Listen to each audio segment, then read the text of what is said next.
how many LNG trains do you see Arrow's reserves as being able to support, possibly? Yep, I think that we have a huge resource base, so 70 TCF there, and certainly, even if only 20% of that is economically recoverable, then that's really enough to support 12 to 15 million tonnes per annum of LNG. So certainly, significant amounts there based on the resource that we've identified today. So. Okay, fantastic. To do with those projects, yep. Arrow is planning to develop 2 pipelines. What is the timing of those pipelines expected to be? Yep. No, so currently we have the pipeline licence in place for the Moranbah to Gladstone pipeline, and most of the easements and right-of-ways are in place, so it's pretty well ready to go. We're working on the Surat to Gladstone pipeline, so we've currently mapped out the route, got our survey in place, and we're really just working our way through getting the easements, right-of-ways in place, and the environmental process that goes with that. But ultimately, the pipelines themselves won't be the long lead item on the project. It'll be the tanks on the downstream side that will be the long lead item, so the pipelines will be able to be constructed well within the time frame for building that. So, okay, yeah. Fantastic. Do you also expect to have other suppliers for those pipelines? Yep. At this point in time, we're really just constructing them to deliver gas from our fields. But ultimately, there's no reason why they couldn't supply gas from other coal seam gas fields into our coal seam gas fields. Certainly, from a infrastructure saving perspective and so on, it makes a lot of sense to try and do those things. The real impediment to that at the moment is just a timing issue in terms of everyone's projects are on different timelines, and so no one's going to be willing to commit to funding part of our pipeline construction if they haven't actually yet committed to their own project. So that's really the impediment. But I think over time that sort of shared infrastructure and so on will start to develop. Okay. Yep. How advanced are Arrow's plans to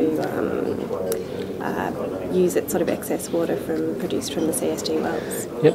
Yeah. So right now we try to put all the water we produce to beneficial use. So in the Moranbah area, all of the water we produce goes to local coal mines, and they use it for coal washing. In the Surat Basin area, some goes to coal mines, some water goes to local feedlots, and they use it for the cattle. Some goes to power stations. So there's a number of uses that we have already, and additionally we're working on 2 reverse osmosis projects. One's a sort of centralised larger project that we're working on with the Dalby Regional Council. It's funded by them, ourselves, and the federal and state government, and it'll do 5 megalitres a day of water that will then go into their local system. And then we're also working on some smaller scale, containerised 1.5 megalitre a day units, because one of the issues that we have with coal seam gas is when you first start off, the water level will go high and then it'll taper off over time. Yeah. So where you actually need the water processing equipment will move around locationally over time. Yeah. And the idea with this as well is that we're trialling it on a property that we own to irrigate some crops on that property, and then we'll be looking to work with the landowners when we come onto their land to drill wells to take the water that we produce and then purify it for them to use in their local, on their own properties there. So hopefully a good opportunity for them and a great way to use the water. Yeah, fantastic. In Gladstone, how fundamentally do you see the proposed LNG projects as changing the Queensland gas industry? Yep. Certainly, it's been the catalyst for the change that we've seen recently and all the investment that's been made, where people have, I think, have always seen the resource potential there, but struggled with how that resource is going to get to market and how people are going to be able to monetise it, and that's really where LNG's bridge the gap, and not only from the perspective of taking this gas into global energy markets and therefore better pricing, but also in terms of the volumes of gas that can be monetised through LNG projects and into the obviously significantly larger market in Asia.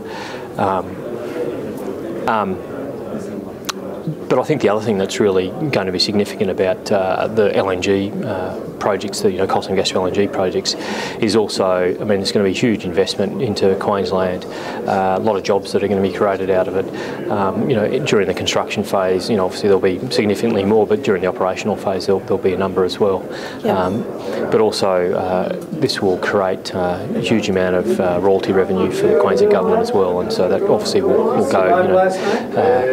be basically go to the benefit of the people of the state. So it's great from that perspective. Yeah.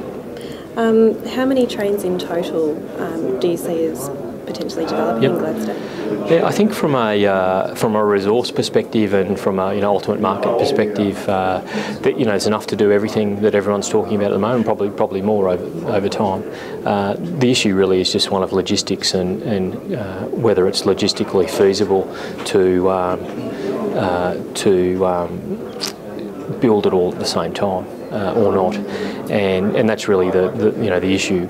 And so I suspect that what's going to happen is that it's not going to be sensible for all these independent projects to continue on, and there'll be some process for collaboration, various levels, and I think there's a fairly significant savings pool that's available to everyone, and certainly a risk reward equation that's much better. So that there's a lot of good commercial reasons why people will want to do that. So I suspect that that's what's going to happen, and we'll start to sort of move away from all of these independent projects, and what that probably means then is that the same capacity will be developed. It'll just be staged differently and probably develop over a longer period of time.